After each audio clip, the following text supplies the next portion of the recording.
প্রথমে যেটা বলা হলো যে পাশের ফ্ল্যাট, আমাদের ফ্ল্যাটে একজন, আমাদের ওখানে ব্যবস্থা করা আছে এমার্জেন্সি কারো যদি ইউরিনেটের মানে দরকার পড়ে, তো সেক্ষেত্রে আমাদের ফ্ল্যাটের একজন ওখানে গিয়ে যায় টয়লেট করতে, তো সেটা স্বাভাবিক ব্যাপার, সেটা আমরা দেখে নিচ্ছি, আমাদের কোনো প্রবলেম নেই। কিন্তু পাশের ফ্ল্যাট থেকে ওই 3জন ছেলে, তার মধ্যে তারা এবং একজন মহিলা, তারা আমাদের ফ্ল্যাটে উঠে যায় শটান উইদাউট এনি পারমিশন। আমাদের একজন মহিলাও ছিলেন, মানে ওই ব্যক্তির ওয়াইফ ছিলেন, ঠিক আছে।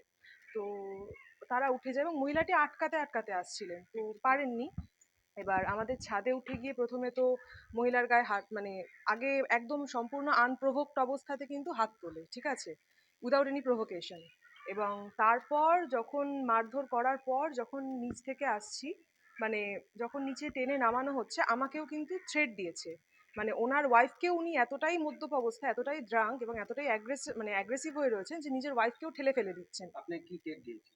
আমাকে থ্রেট দিয়েছে যে প্রথমে আমার বাবার নাম তুলে বলা হয়েছে যে তুই পার্থদের মেয়ে, তো তোকে দেখে নেবো, তুই রাত্রেবেলা বেরোস, তুই বাইরে রাস্তায় বেরোস, তোকে দেখে নেবো, এভাবে আমাকে থ্রেট দেওয়া হয়েছে। তো মানে আমি সেটাই দেখছি যে যথেষ্টই ব্যাপারটা চিন্তার, যে পাড়ার মধ্যে দিনে দুপুরে বাড়িতে এসে, আমাদের প্রেমিসে এসে আমাদের এতগুলো লোকের সামনে মেরে, আবার মেয়েদেরকে মেরে থ্রেট দিয়ে গেছে। তো এইটাই আমার বলার। এবং আতঙ্ক বলতে, হ্যাঁ, আমি নিজে একজন স্টুডেন্ট এবং আমি পড়ে বাড়ি ফিরি, তো এইরকম মানে অ্যাগ্রেসিভ একজন মানুষ যে কোনো রকম উইদাউট এনি হেজিটেশন মহিলার গায়ে হাত তুলতে পারে, সে তো যা কিছু করতে পারে এবং থ্রেট তো দিয়েই রেখেছে যা কিছু করার।